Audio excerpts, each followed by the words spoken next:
Amen. Bingelela ubishop abakhona, bingelela abafundisi, bingelela ogogo, omkhulu, insizwa nentombi egameni likaJesu. Amen. Bingelela abantu abasha osongabo, nithi umuntu omusha ngiyabingelela egameni likaJesu. Bingelela Sunday school, bingelela umakoti wewulu egameni likaJesu. Amen bancele. Angikumoshi isikhathi kakhulu. Ngiyamthanda ke uNkulunkulu ngoba uye bafaka abafundisi phambi kwakho yabantu bese bayikhatha amen abangcwele amen uthi ufika wena ufika sofika kuphi ekugcineni kwani kwendaba amen bangcwele so siyabonga uNkulunkulu ngoba umavundla nathanda ba egameni kaJesu amen sikulisini baba besikulise every day kuye baba nje lezwe lithi you are your master's mind so mastermind ithi uhlala nemaster so that you understand their mind. Then lokhu kwaba yiko nathi kumele kubonakale kithi. So manje sikhuleke nje uNkulunkulu ukuthi sibe imbewu yakhe. Athi akhipha kubonakala endlini. Ukuthi uzele futhi bayabonakala ukuthi bezele ulo yabantu. uNkulunkulu yosiza ukuthi sihlale kuye. Amen. So ngithobela njalo amen bangcwele. uNkulunkulu asize amen bangcwele. Namhlanje June 16 national nje emhlabeni wonke celebrate June 16 amen celebrate the uprising yaseSoweto yaka 1976 lapho umuntu omusha wasukuma khona ingabo namhlanje sithi kune freedom ingabo sekhona abana 10 years abakwazi ukuhlala ekhoneni baphuze ngenxa yani ye freedom but ngiyayibuka nje i freedom ukuthi kwakhona bafa kule freedom so it's not that free amen it's free kithi but somebody was sacrificed ukuphila kwakhe ukuze namhlanje thina sithi sikhululekile amen so it's free in our mind but the name freedom kumele njalo mohamba naluhamba ukuthi but somebody sacrificed amen bese ngiyabuya ke ngizala indlela kaNkulunkulu lithi izwi lenkosi uMkristu has set us free we are free indeed so sibhekeke nale freedom esesinayo kuKristu ukuthi nayo wayinikela ngokuphila naye kutholakala kalula somebody had to sacrifice so whenever you hear somebody ask freedom you must know there is a sacrifice emuva engaveli so Christ wanikela ukuphila kwakhe ngokuthi akekho ngakuthatha ukuphila kwakhe uyena onikela ngakho so wanikela ukuphila kwakhe ukuze thina sithiwe singabakhululekileyo so we are walking free and we are saying we are free endlini kaNkulunkulu ngenxa ukuthi Christ died for us amen not gonna waste time sikuso islogan sanamhlanje babu Ndlovunya bonke egameni likaJesu amen uyikhathile umuntu omdala amen bathi abantu abasha bathi your heart and your staff they comfort me amen so babu Ndlovu ivesi indaba yakhona ukuthi lo heart usebenza for izinto ezithu usebenza for protection aphinde futhi asebenza for correction so lana lezwe lapha ku23 itholakala khona encwadini ka23 Psalms liveza lokho ukuthi izimvu eziholelwa kuphi ehlane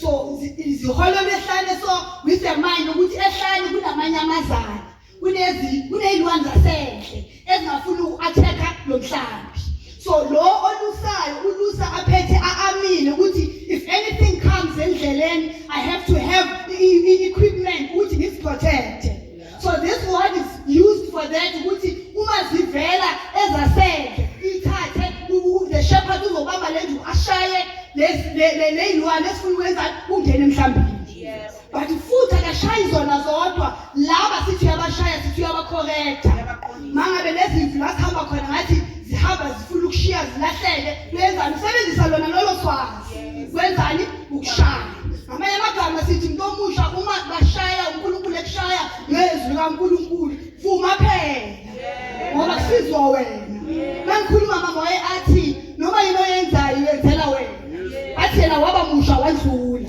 so lokho kusho udlala ngabo yibakho so nawe mohamba uthole likaNkulunkulu kuneswazi lithi liyakulungisa vumelake ngoba the road and the staff that's what comforts you amen sesibheka ke the staff ayishayishini kwabundlovu ukuthi kwakuyidondolo olunje amen so lo dondolo was used for guidance and rescue amen so njengoba sekushiya ukuthi lesilwane uma siwela in a ditch siwela kuphi in a ditch so kuye siwele because sisona sisukile endleleni siyasiwela ngoba sisuke kuphi endleleni then sithole siwela kuphi in the ditch kumele usuphethe equipment ukuthi uzoyenzani lositawula ngaso so nawe into omusha ngisho njalo ukuthi uthi sahamba sele uphume nje offrend ikhona ke izokutakula isondeze amen nala endleleni ngoba kusenza ngisho sisehlane so la ehlane ilwane zasendle ziyenza imigodi as traps ziyenza imigodi as traps so kumele usahamba kube khona la endleleni kube khona umgodi hayi ukuthi phumile wena kumgodi khona la endleleni uyakwazi ukuthatha the staff ayigamule ngayo amen so kumele usuya nje ehlane with the mind ukuthi these two weapons zizomsebenza ukuthi uphephe lomhlanje amen bese ithi your rod and your staff bese lithi they comfort so ngibuka ke ucomfort ukuthi lo oduduzwayo ududuza umuntu onjani ngoba sithe kuyasiduduza phela asiduduza umuntu ojabulile kusho ukuthi la ududuza umuntu ososizini umuntu ohluphekile umuntu okhathazekile umuntu ohamba ibanga elide so babundlovu bayiveza wathi uDavid akakhulumi ngendaba namhlanje makathi uJehova ubuka ebudeni bendlela ahamba noNkulunkulu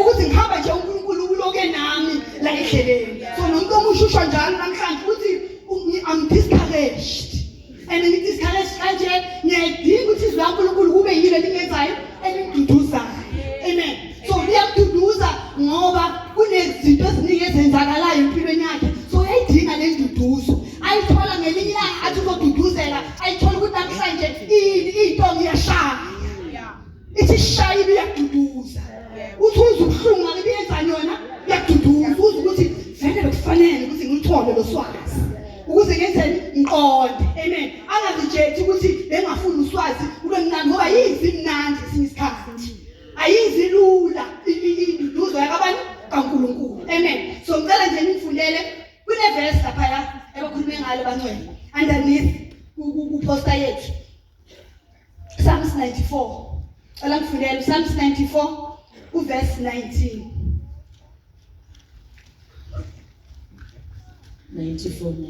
yes ma'am.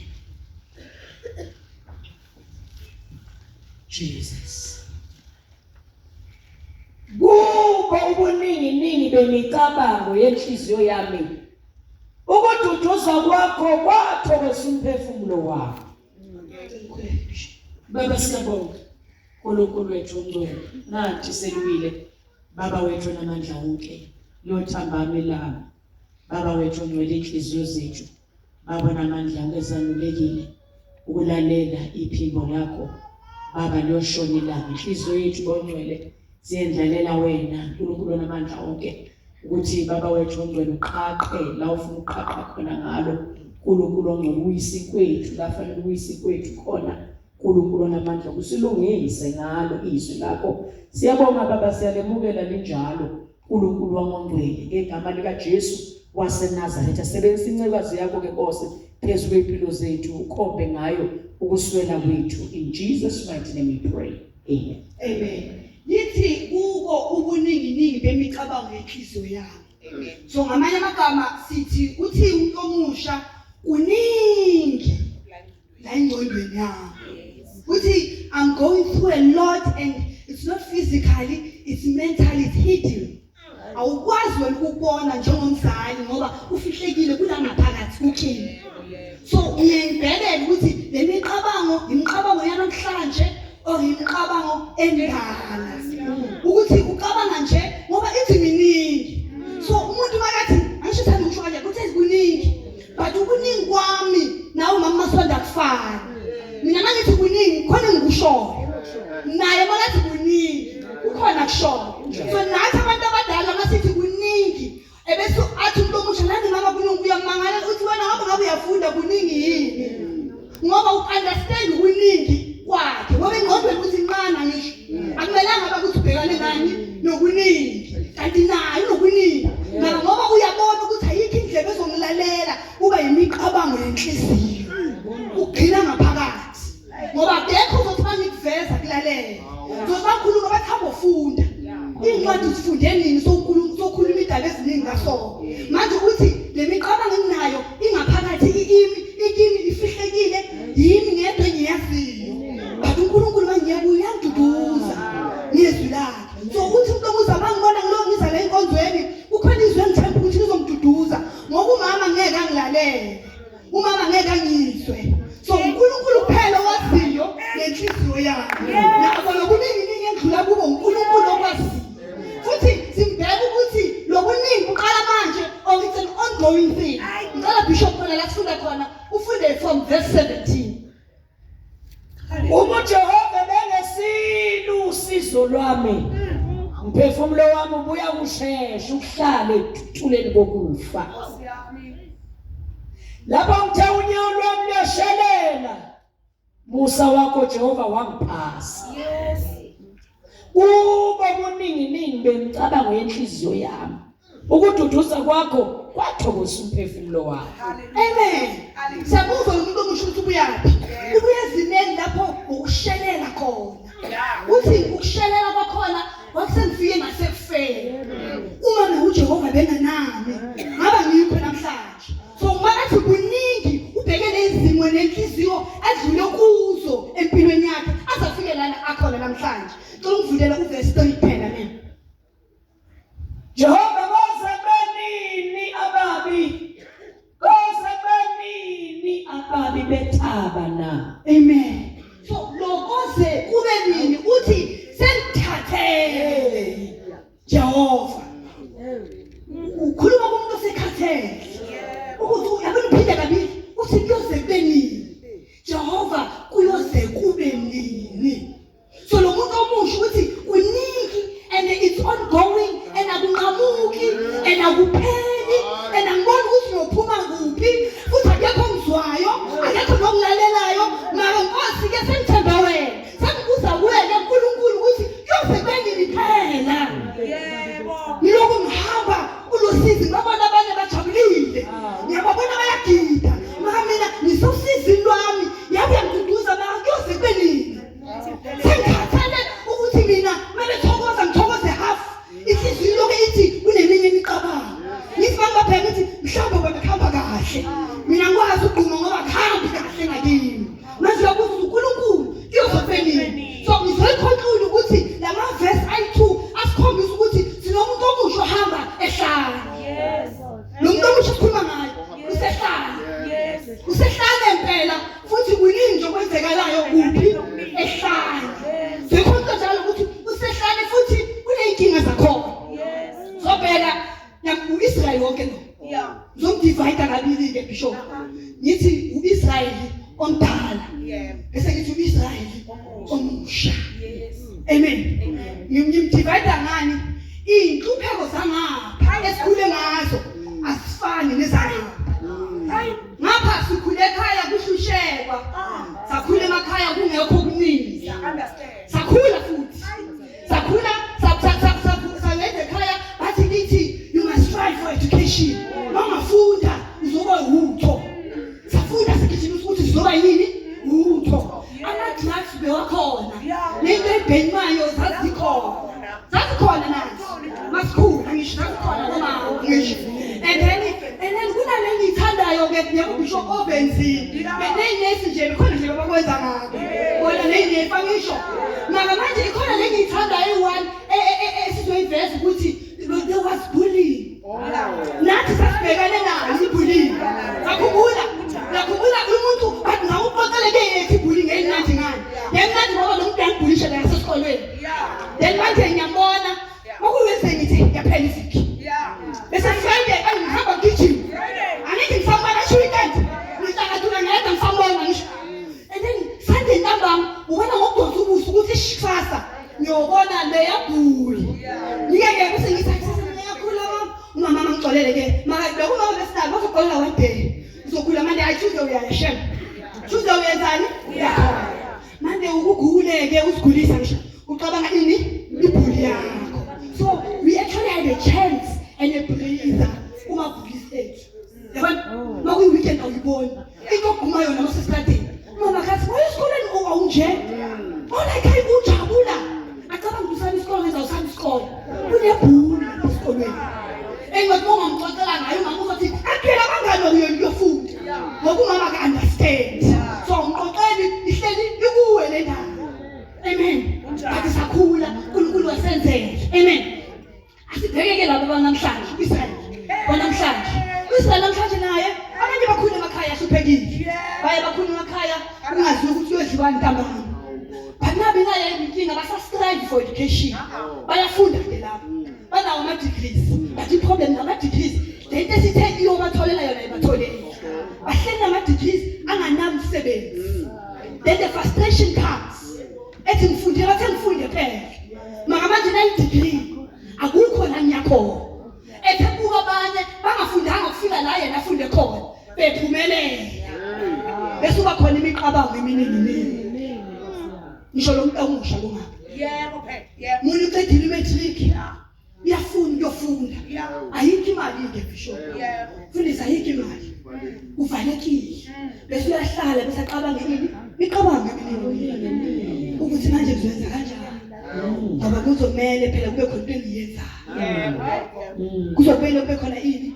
Into engiyenzayo yami. Bese ngiqala khona lemiqabango eminingi. Nabo ke ngizobuyela ngapha ngibuyele kubhulini. Nama-drugs akhona sizwile. Wena a-extreme yam. Amahambi lokhona namakhala. Ngaba laba yagoyisha kakhulu. Anamakhala. Ngabathi wena bophula bo-blue. Ucabuthi ubabugama kunzima la. Amen. Mara ke ngibheka le yababhulini. Ethi their bullies are not like our bullies. Thina besathi breathe. They are forever in their face. Because they are bullied to my social network. Asahlele ekhaya ngena ku-WhatsApp nayi ibhuli ikhuluma ngayo. Uthi ungena ku-TikTok nawu ngiyakhuluma. Uthi ungena ku-Instagram uyakhuluma. Eyakho ibhuli eyaziwa uwe wena. Bona wabo amabhuli aziwa wonke umuntu. Wonke umuntu ofunda esikoleni uyayazi indaba yayo. Ngoba le bhuli ayifihlanga ibeke sobala. Ibeke sobala to an extent ukuthi akukho la ngafihla khona. Noma ngidrobi ngibeke ifoni angifoni abangani bami lithi umZulu uthini. And then ibe buhlungu kakhulu kube nalabo abangakwazi abazokhomenta kuleyo ndaba abangayazi. Yabona? Bakhulume ngawo bangakwazi, bakhulume lokho abaqabangayo. Uyi-one hlele kalokani ubuke umhlaba wonke ukhuluma ngawo. Yingakho the percentage yokuzibulala i-suicide ingaphezulu. Ngoba banayo leyo micabango. So ngikhuluma nawe mama ukuthi unayo lo muntu omuhle sekhaya. Akusondele. Awuye kulevel yakho. Akusondele manje. Ungasayi ukuthi thina sasibamela abazali. Siyahlekisa kwalokho. Ngoba amaphutha besiwayenza. Umama ungazi ukuthi besibamela kanjani. Ngoba siyadonsa nje amakilikani. Maka sithi besenzani? Besimamela. Nathi sinawenza amaphutha ngisho. Maka sisukeni ke kula akusiyithi. Yiba ngisho. Let's go to them. Level yakho.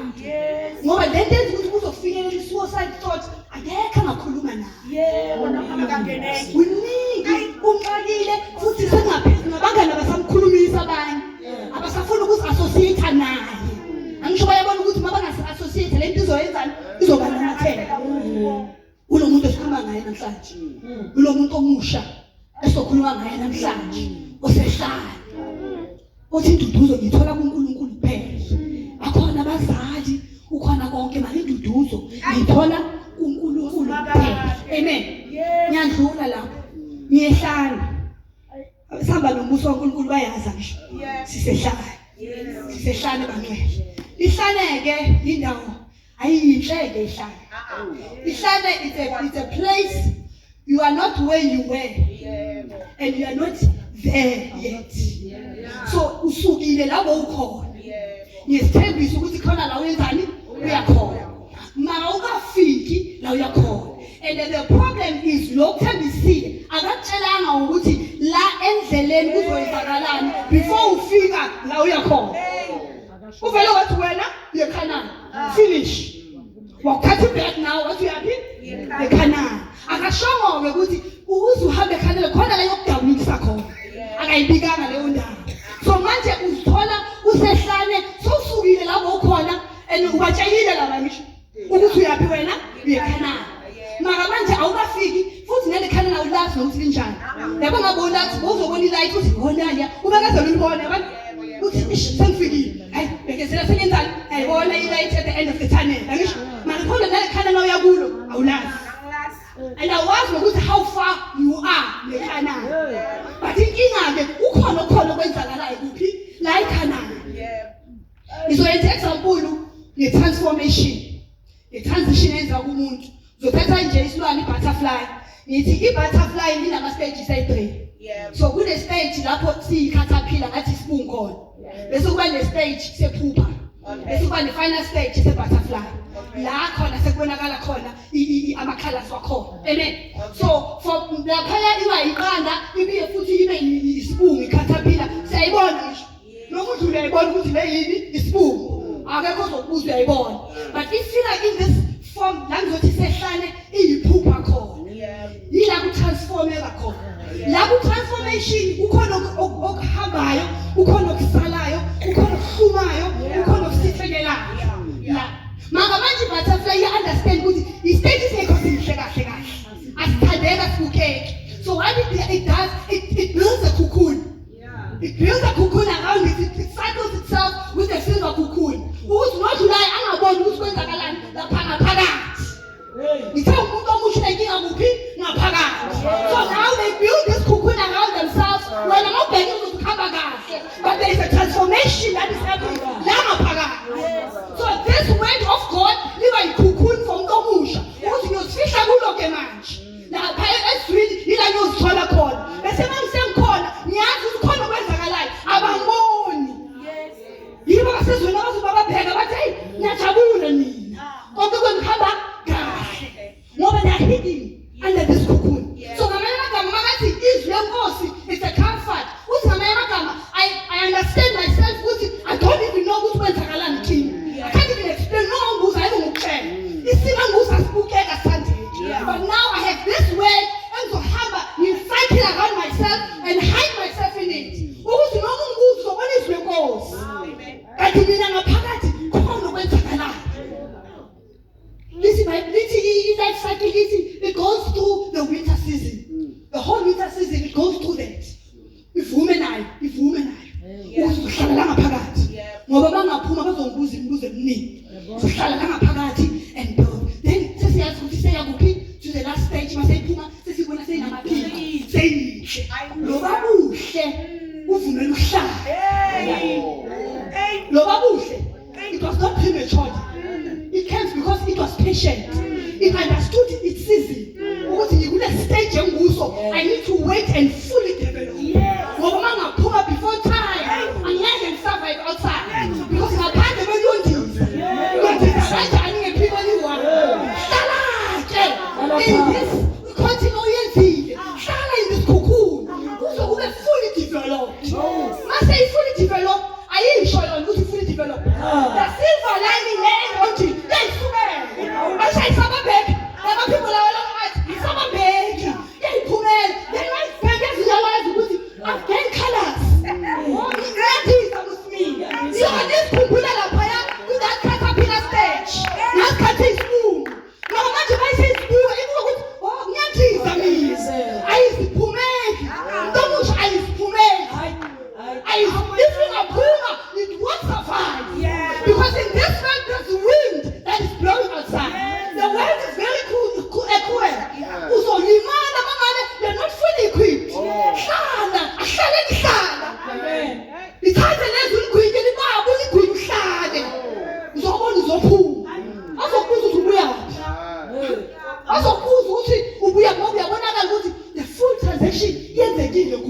So manje sizobheka ke lo muntu omusho phakathi ophakathi esihlanu usehlane akazazi asiyezwi lenkosi simbuke ngokwezwi lenkosi simuze ngokuNkulunkulu ukuthi ngoba lo Israel wake wangena ehlala asibuke yena uIsrael asifundi incwadi Numbers sisesekuyi incwadi yamaNumbers. Hallelujah. So funda nje chapter 1. Yes. Funda 1 to 3 Bishop. Chapter 1 verse 1 to 3. Yes ma'am. Ukubalwa kwabantu bakwa-Israyeli ehlane laseSinayi. uJehova wakhuluma kuMose ehlane laseSinayi etendeni lokuhlangana ngolokuqala lwenyanga yesibili ngomnyaka wesibili emva kokuphuma kwabo eGibhithe wathi, balani umumo wenhlangano yonke abantwana bakwa-Israyeli ngemindeni yabo nangezindlu zawuyise njengokomumo wamagama abo. Bonke abesilisa ngeyinhloko zabo kusukela kwabaneminyaka engama-20 kuya phezulu. Bonke abakwa-Israyeli abangaphumi imphi, wena no-Aaron anobala namabandla abo. Amen. So lana sibona uIsrael ephuma eGibhithe lithi unyaka wesibili on the second month. Uthi uNkulunkulu akabaqoqelanga le ndaba. So baqoqela on the spot. Sebafikile ehlane. Ukuthi ayike la khona ke kunezimpi ebafowethu. Mose babale and then uthi babala bathi bahamba sazi ukuthi amadoda empi angakanani. Manje ngithanda lezwi lithi bala from 20 years and above. Yes. Ayeke labantu abasha. Abafaka kulelo ndaba. Uyenza labantu abasha yabayeka. Bese ufaka laba athi from 20 years amadoda sekhulile. Ile nhlangano lengapha. Uthi yeke le ngayibala. Sizothila ngayiphi? Amen. Sabona ke uIsrael omdala. Angisho uIsrael omdala ngapha. Ahamba ehlane ethi hamba uNkulunkulu enaye elwa sambona ekhathala ekhonona. Manje lo Israel omdala inkinga yakhe yini mama Zondo ukuthi ubuye eGibhithe. Wazi okuningi wase eGibhithe. Vele eGibhithe kukhona okumnandi, kukhona okububi. Ngisho eGibhithe phela. Ngisho eGibhithe.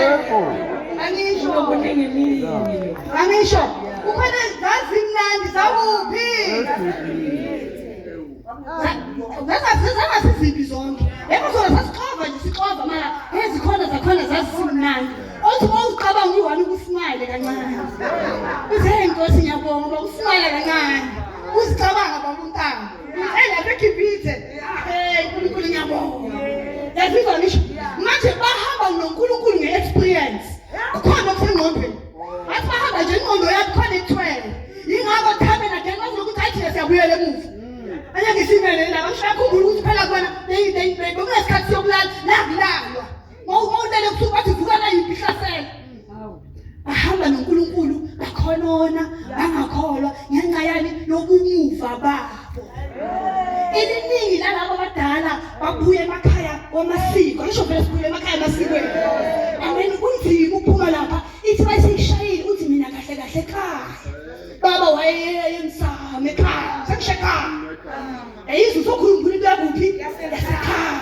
Yingakho bahamba endleleni uzothi ngathi abamazi uNkulunkulu kanti bayamazi inkinga kunokuningi bangale ebezenabo. Kunokuningi bakuphi bangale base kuphi nakunga.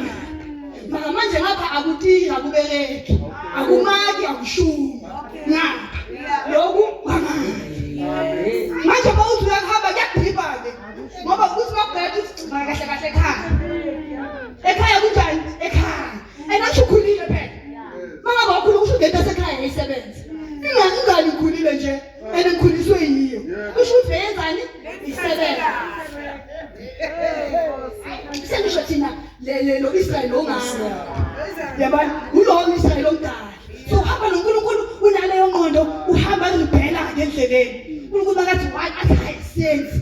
Hayi ngolo sithatha umuntu thina uzosibuyisela abakhona ukuzibuyela emuva ngoba indlela yakho abasayazi. Phela manje wangathi ubuyela emuva bayokumangalela ungena bathi okumangalela ungena. Awazi ukuthi uzobuyela kuyi-Saturday or kuyi-Friday uyaqala nge-Thursday. Mangathi ngiyabuyela sobe ngicabanga ukuthi bamanje ngoba babadala bebangayenzi kanjalo ngisho manje sobe ne-Thursday yakhona Kuzomele ngicabanga ukuthi ngiya kuyingulo singakhi. Yabo kumele kube khona umngani wakho uzokuthola. Uzongibamba phela ngise khona. Asiphe. Angazi ukuthi nina abantu behlala ama-creatine angisho sokunama-budgets. Yabo sokuthe thuthuki. Manje abantu ukuthi kumele kube khona lozokubamba yenzeni. Okay. Ukuthi mohamba la babagcoka kanjani manje baba smart.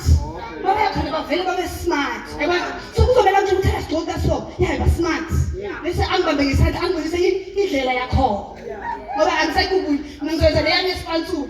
Le yami le-19 bandana. Yabona ke. Manje ngisho lo Israel ongapha ngisho makhosi.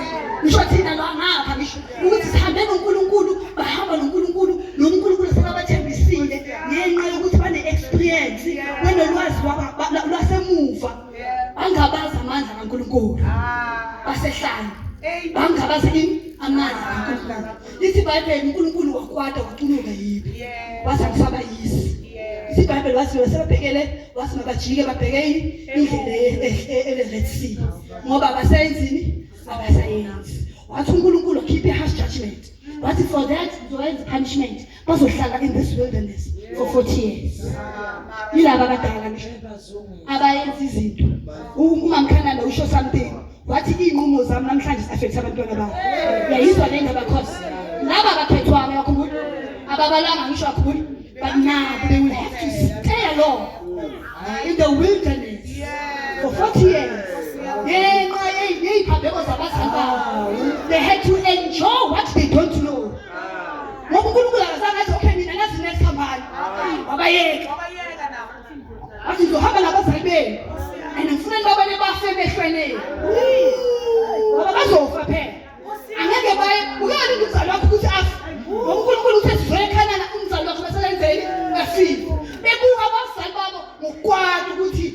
no funny guy. Now I book about 100. If I didn't pay, we'll see. We will see about the extra work and then I'm not going to them. They were not exempted. About Kishon upon the Macon. We'll see what you are going to Macon. As good now, I could have Coco, Ntambo, I have 100. Coco, you funny. Well, I could see. What's that? What was it? I knew now. They used to call us. I come in. But I can't say what was it. Or hindrance, and then putting my getting up a willow. Now, we be. Most of them are the good sugar. I should have done it. What's it? That's what it. How about the Pentacocos and open the cellar? I cannot.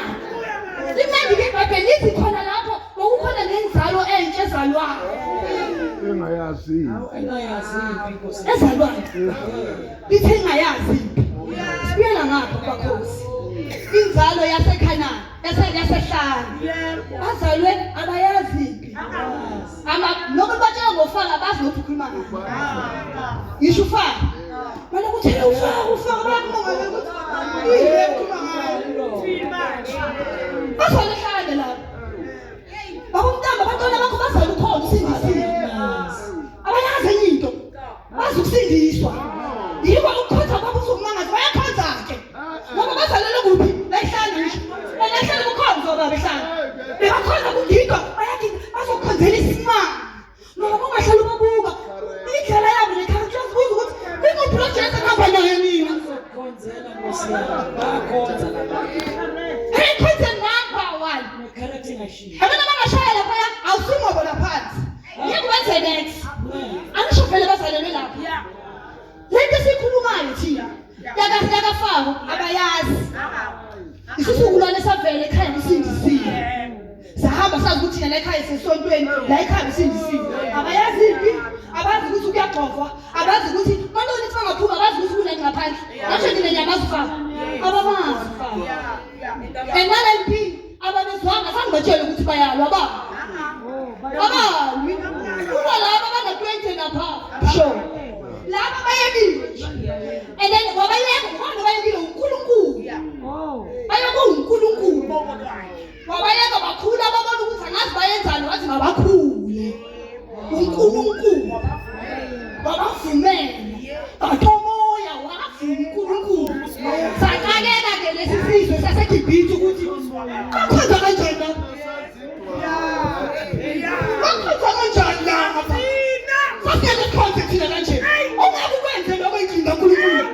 ongeke ukwenze asho sibuya kude thina bayakumangalela bishop wamameza ukuthi bengakwenze yini abazi ukuthi ukhuluma ngani Umnyama emehlweni abazi lutho makana indaba emnandi ukuthi uNkulunkulu wabayela wena wamane inhliziyo lokuthi abantu abasha abantu abasha izulu lakubuka bayama izulu labantu. wakhula wena uNkulunkulu ezulwini wahlala kahle futhi wathi labantu ababali from 20 years and above asitheni ngona gijimani-ke nazi iziphi Danwana bafela bayagijima bayakhonza iminikelo bayinikela baza phambili baphakamisa inyawo bazokhonzela bazokukhonzela kade ngagideka uma ungabaqondi mamela inhliziyo babuka bayaphuma bayakuphi ukuthi kanti laba bawabeyiphi laba kanti ngizona mina aba vele uNkulunkulu wenzeni bayekile ngoba ehlane vele kwakunjalo sasizalwa uNkulunkulu asivumele zenzeke hayi Francine. ehlane wahamba uNkulunkulu nabo wahamba wazowela naye asifunde bishop Numbers 26 Yebo.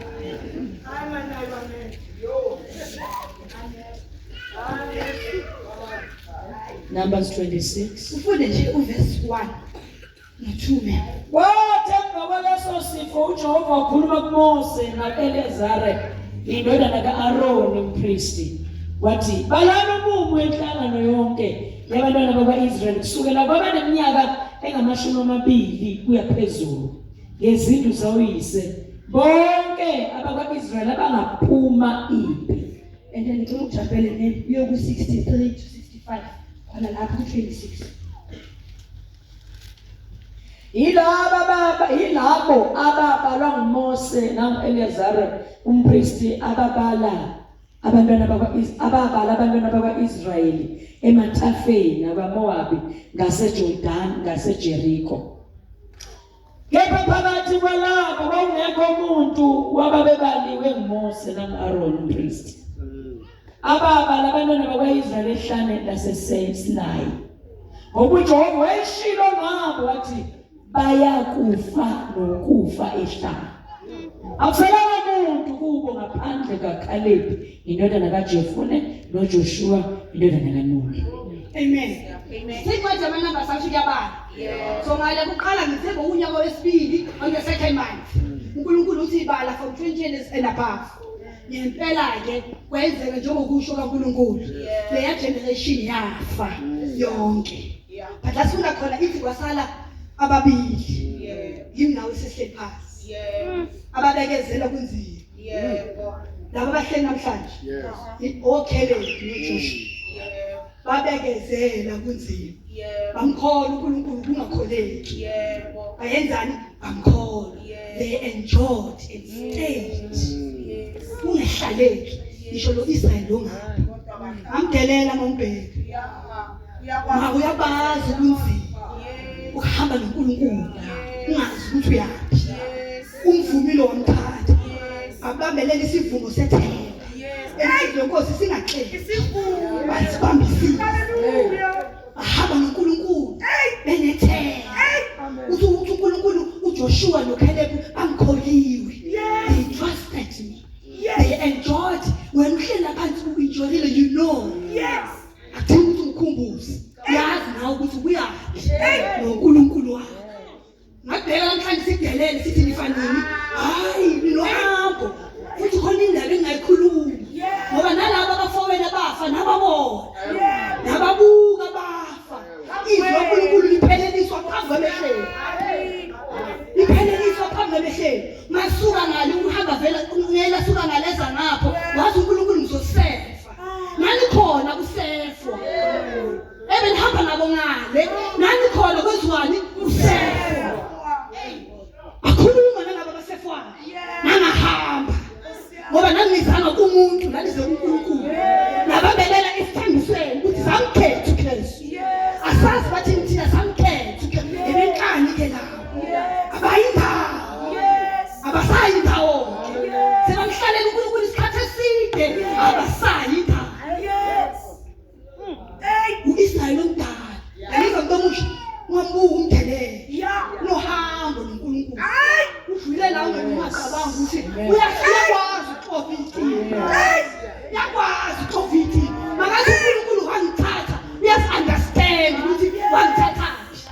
Lo Israel ungani. Makathi gogo, mina uNkulunkulu wangithatha. Uyazi-understand. Ngokuthi kuka kude. Uthi nangilaphaya wangicakula. Amen, manje. Mara la sikhona manje chapter 26. La lithi iBhayibheli sebafile laba bantu. Sokusele wena nami uKhalebi noJoshua. Nalesi sizukulwane esikhule ehlanje. Sesikhulile phela kusho after 40 years. Sesikhulile laba bebana 20 below yakukhumbula. Sebenza manje sebakhulile sebana 40. Omunye uthi why uNkulunkulu angabayekanga bahambe, why uNkulunkulu abavumela ukuthi bahambe khona in the wilderness. They had to learn to live without their parents. They had to learn. Remember now, yonke indlela bahamba bebabambe obomama babo. So bekumele bakufisa isikhathi bahlukane nabo mama. Bayihambele noNkulunkulu. Ehlane. Ubavumele ukuthi mabahlale. Umama baxoxose. Ufisa isikhathi ukuthi umama suke. Bayihambele. Basayihambele bathi uJehova umelusi wami. Uzobona bangayazi iGibhithe nokunazo bathi uJehova umelusi wami. Ngoba laba bavuka khona la ehlane. Bavuka kubi vele. Bavuka vele isimo sisibi. Bavuka khona la. Bahamba noNkulunkulu. Haleluya. uNkulunkulu kubo wena la. Laba ke bebangangazi. Laba bebangayazi indaba yami. Khethani kubo ke manje. Ngoba sebakhulile. Akhethe kubo. Nabo laba abanye abasebenzele below 20 basibayekeni. Sunday school la yana la siyekeleni. Asikhulise khona la. Khethaka amadoda ngoba laba bayolwehlana. Laba bebalwehlana. Laba bayolwehlana. Laba bayolwekhana. Ngokunesimbi zakho. Laba uNkulunkulu bayalila la ehlane bayenza noma yini ngoba vela bayi laba. Laba bayenza noma bebakhanda avela kuliwa la.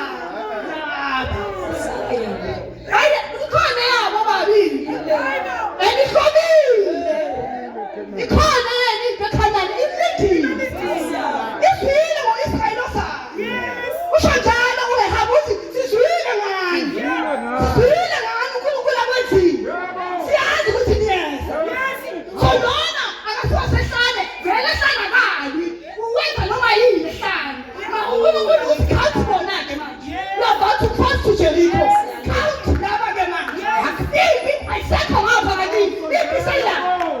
Nilina. Malukulo kuhle Joshua khale kushayela izandla. Mama manje inkinga senapha. Laba asibakhamba. Bashomiswe ke. Bashomiswe ngendaba zangale. Ngoba laba yakhona kunamajayenti. Inkinga yanabo kunelwane. Lapha izandla zasena. Lapha kunama anasi. Kunamadoda ikhona khona amadoda abadala nayo. Kusho wena Israel. Uthi iphakathi nekhona ingane. Ethusa. Enkulu yamangasi. Nalabo bangani. Nani yakhona amadoda akhona makhulu. Ayalithi ngaphansi kwethu. Sasiba thina yebo sasiba nenkusha zala emhlabeni. Sihamba phansi. Mina ngithola amajayenti asekhona. Amadoda ethu. Asesa lithi. Ngoba sile ngani. Ayana sile ngani. uNkulunkulu ungaze bathathe. Bathathe manje ubabale. Bazothena phela. Ngoba sekuphi? Semaphesheni. Mara you must bear in mind ukuthi bahamba noNkulunkulu nje abaphelele. UNkulunkulu abayekile. Abaphelele. uNkulunkulu bavumele kubenza lokho bangasakhathazwe abangaphelele. Asifunde bishop. uJoshua. Siya kuJoshua chapter 5. Siya kuJoshua chapter 5.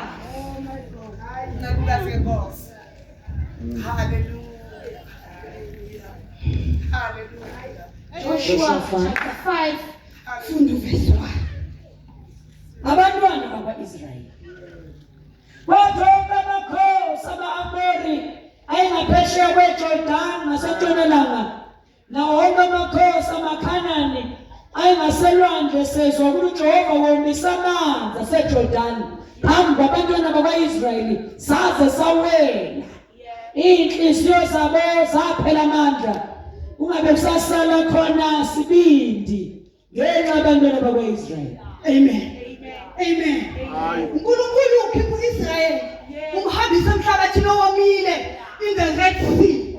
Asekhanana bazwile ukuthi labantu laba baphuma beza lakithi. So lo Israyeli lo udlula uRed Sea. Wadawula phakathi kwe-Red Sea wahamba emhlabathini owomileyo. Laba bakwazi ukukhuluma ngakho. Abazi ukuthi ulwandle luyavuleka.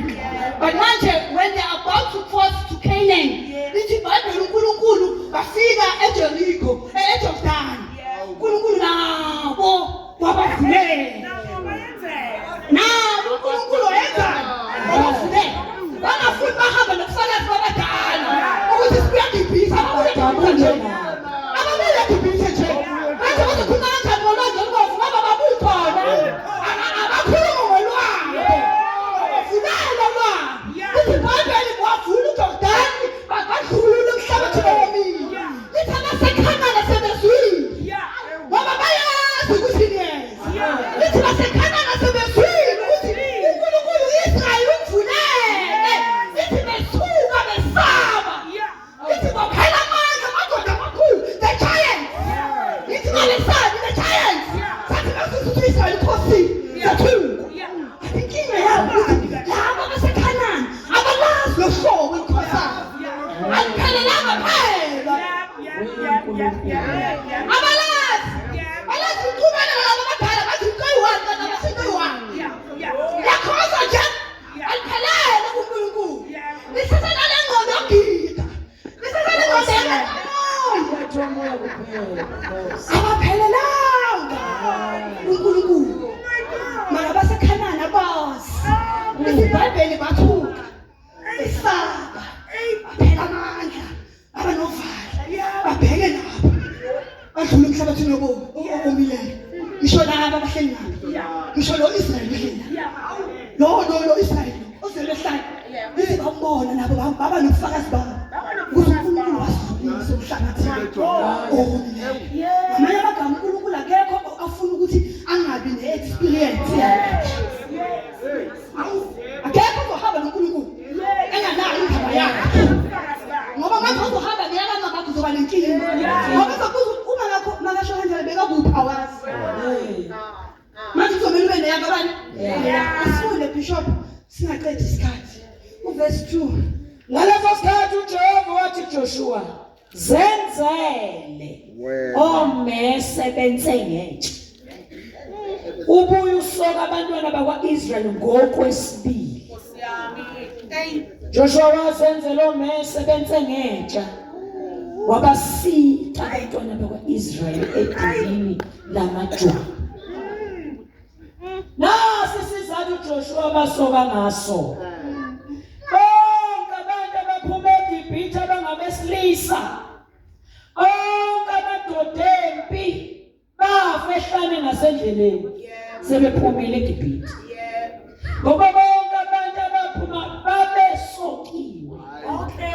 Kepha bonke abantu abazalwe ehlane ngasendleleni ekuphumeni kwabeGibhithe babengasokwanga.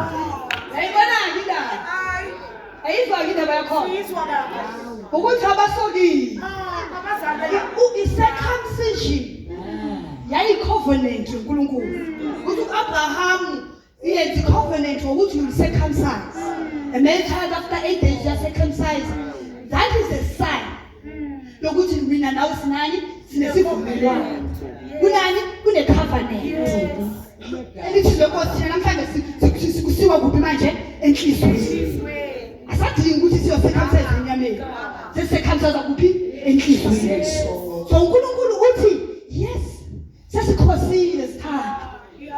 Ngisesibonile uRiver Jordan. Kanti senokufakaza ukuthile. Enibambile ngesandla. Yezwa phela. Sekukhona ukuthiza ukubambe ngesandla.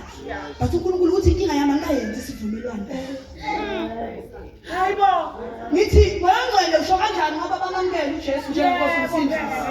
Uthi funda phela uthi uma uvuma ngomlomo. Bese uyenzani?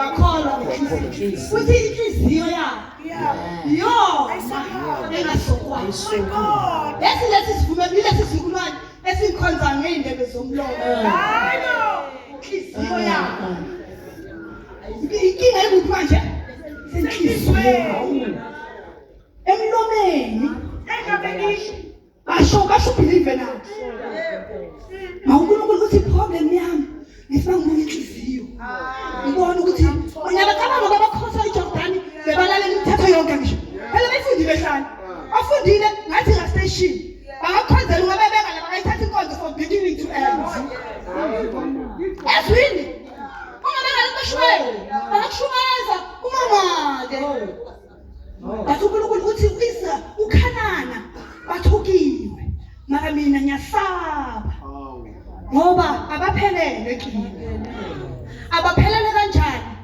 azange bambone uFaro so bakhule ekhaya kusindisiwe so uJesu lo wanikezwa wabona wathiwa mawunga ufuna ukuhamba nathi kumele uthathe uJesu bamthatha kusiva plaza wathiwa mawufuna ukuhamba nathi kumele wenzeni uthathe uJesu abamthathanga ngoba bemfuna bamthatha ngoba kumele benze njani kumele bahambe nathi requirement number 1 wazohamba nathi mntu omusha kumele wenze njani bamthatha uJesu ngoba bafuna ukwenzani ukuhamba nathi yingoba bahamba nathi ngoba uJesu walenze amthatha abakuyakhethwa abamkhethanga bamsekhetha kusho ukuthi izimbili umele nje ukuthi ngiyale or ngiyale awazi manje uNkulunkulu uthi Joshua ungasathuli kanana bethukile nasi isizwe isithembiso sesifikile ungathulike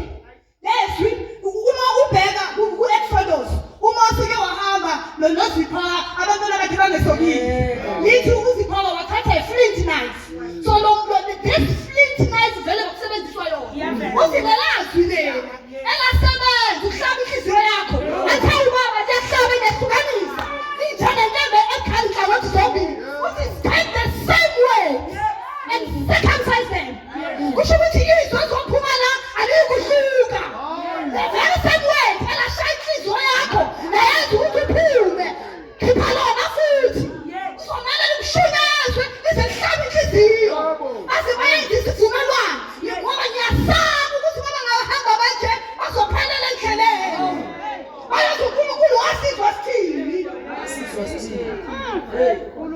unofana ukuthi ukaba nofana ucala khaya university ungazi ukuthi mahuluma kanjani umntwana uthi ukuthi lokho ngithi ngapha basokisi ngoba basokisi laphaya ubani uzona athi ngapha basokisi njengoba nofana ukuthi lo bathi emendweni lo emendweni lo athi uzobona ungabathulile akathula mninyile ukuthi maye uNkulunkulu ungangifani ohlazweni maye uNkulunkulu ngoba unovalo ukuthi ngayikhala kumele washo izinto kumele uthethe uzikhulume noNkulunkulu uthi uNkulunkulu uyambona umntanakho asho sokhathela asesewakho ukuthi uNkulunkulu uyambona umntanakho Letha kuwe boss. Ngabe unofundiswa athi ningabadeleli lawa kancane ukuthi ingelosi yakho ivela njalo. Uzukhuluma ukuthi ingelosi yakhe awuboni wena ukuthi kumele abashize ithi. Asho mina uzokhuluma ngomubi. Ingelosi yakhe awukutsheleke. Ngoba mhlawumbe wena uzakuzwa kangcono. Manje uNkulunkulu uthema babuka noma bakhosa the river Jordan. Wababuka uNkulunkulu wathi ngiyabesaba ngalesi sizwe khuluma bazalwane kuyavela job opportunity somewhere athi kimi ngize umuntu omusha akhuluma noDlamini athi bangibabheka ngasaba ayenzani athi moya ngole mangaphunyu ngesandla sami ngizomfuna kuwe ngasaba ukuthi ngoba la emhlabeni nala emsebenzini zikhona zonke Bameza khona phela. ngisho ukuthi uNkulunkulu uyafuna ukuyivula leminyaka abanje ukuthi base ngibavulele bazobuya kimi na ngaya kuDlamini ngathi ngiyakhula umoya ngicela ukuthi azaphunyuke noma uzomkhomba yayizi ukuthi khona iminyaka evulwayo naba kusatshwa bani bona ukuthi babangawela ngale komnyango bazobuya uzabe sowubaqoshile azothi uNkulunkulu babuza athi baphi ungekwazi nawe manje uNkulunkulu usho nje ukuthi baphela basizakala mara ngiyasaba ukuthi ngiyobasiza kanjani manje ngoba naku iKhanani sebeyalibona seseduzane lo mara before akusonke inhliziyo ayisonke le nhliziyo mabaphathe lo Kristu inhliziyo yabo mayidabuke mabayenze isivumelwano nami mabahlale ngingane baphole bayenze isivumelwano nami ngithi baphuma la athi umuntu mina ngiyazi isivumelwano engisenzile noNkulunkulu athi aphuma la athole umsebenzi kahlala sibona vela asithi sithi athi isivumelwano ukuthi uNkulunkulu angakuphimisela kakhulu angakuphimisela angukuyela uNkulunkulu athi uNkulunkulu ukuphila umsebenzi ngeke ngimyeke uNkulunkulu sibona bese bagijima ngoba kunesivumelwano asenzile ngobani noNkulunkulu ngisho njalo abantu abasha nobiza ukuthi uwenze isivumelwano naye hayi ukuthi ngoba udlulana naye uNkulunkulu uhamba naye uphelele kuye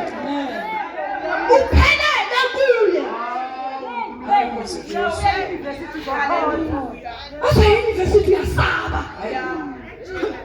uyasibuza ukuthi uzobuya na every time makabuya mhlolo ukuthi usaphelele na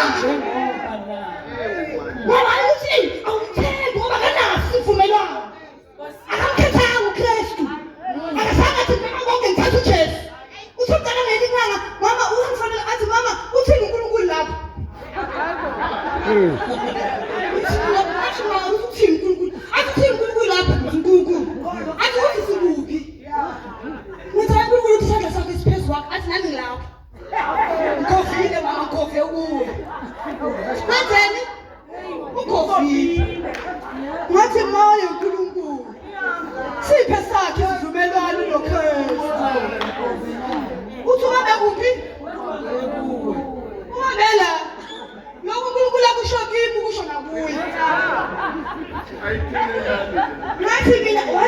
mina mama angifuna ukukhuluma mama kulonyaka ngikofile ngathiwa ngathi uNkulunkulu Namusha ke loyo. khuluma ngumuntu omusha use-university angingamboni ngeke ngoba kwenze njani ukofile manje nalomthalazi nalabo abagofekile uNkulunkulu ungazabashiya ngoba ngiyazi ukuthi khona abayenzeni abagofile phela nakusukela athi uJesu ngamkele mama uJesu ngenzeni namhlanje wenzeni ngoba kuphi ngoba phela ngihamba noJesu wami hayi usababelele kimi mama uJesu ubabelele kimi base uNkulunkulu akasenzi isivumo vele wazama isindisiwe phela akazi nokuthi kunamadlozi akayazi zange kulokuya noJesu ngathiwa thatha uJesu ngathi hayi ngibona umama bahamba noJesu ngiyenzani asabe Jesu wena Jesu hamba nomama wena Jesu yenzani hamba nomama sengivala kancane Hayi. uNkulunkulu akasiza ayenze isivumo Yebo. ngoba njengoba basho ukuthi indlela yini sokhaya ithi nibe nesivumo Ube nesivumo na. nabo wabakula ngehlala Yes. asifuni nihambe nabo Yes. ufuna niyiphumelele Ebazamele. land lie on me afuna ukubambelela kuNkulunkulu Yes. ngoba loyo othogoveli mangavuka kusasa lithi ngifile ngiwenza ngalani ngayo nasengisho abantwana bethu amshelethi bayagoba kumkhuleko wabo ufuna nyazi mama uyathandaza futhi baba mangabe wathandaza ngibona baba nezinto zenzani abamanga umthandazo yabo bayabamanga bamanga umthandazo yabo bani uNkulunkulu uhamba nabo kanjani singaze sife before time ngoba uNkulunkulu athi abafuna abathola abafabelele la athi noma uthi ufathini ngoba lo angeke ahambe usababelele la kumamakhe Bakusukela manje bomama. uNkulunkulu kumele sibakhulekele ukuthi abamthathe babe nesivumelwano asavula inyawo bahamba baye emsebenzini bazoya ema-Cape Town baya oversea sihambe ngesime ngesipidi sithi wamthatha uJesu ngathi uyinkosi. Esho phuma awuchize usho yena. Usho yena. Usho yena ngoba uvuma naso. Ithi manje bayihlala phela engathambanga ekhaya ezinkonzweni. Asikhumbulile kanjani? Ngikhumbulile. Yala yila ngasho khona ukuthi noma yini uNkulunkulu usazobula la. Ngikhumbulile. Ngikukhamba kahle baka ngikhumbulile mama. Ngikhumbulile ngikhumbulile izinto zami kahle hayi ukuthi bakhumbule ngoba sekubheda. Kuhamba kahle. Bakhumbule ekhaya. Ukuthi la ngeke sifunde. Abadala bathi nangendawo. This is my Gilgal. Langasokwa khona. Langahamba ngisikhona langasokwa khona. Ayenzi isivumelwano noNkulunkulu. Ngiyavala bangcwele. Ungani uNkulunkulu wabavumela bahambe sana? Kungani? Yini injonga nayo? Yini abathe intonga? Bathi uDodona. Yini lo Dodona? Yini uNkulunkulu emanayo ngempilo yakho umuntu omusha? Asifunde sifana. Amahubo 144.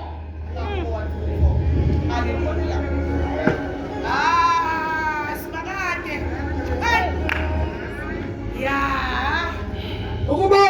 Ukubonga nokucela ukusindiswa nempumelelo. Amen.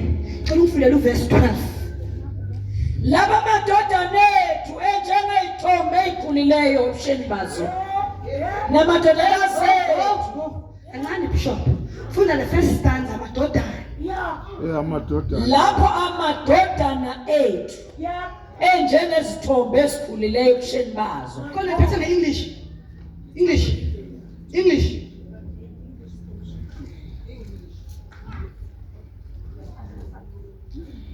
May our sons in their youth be like plants that grow strong. Manje sizokhuluma namadodana.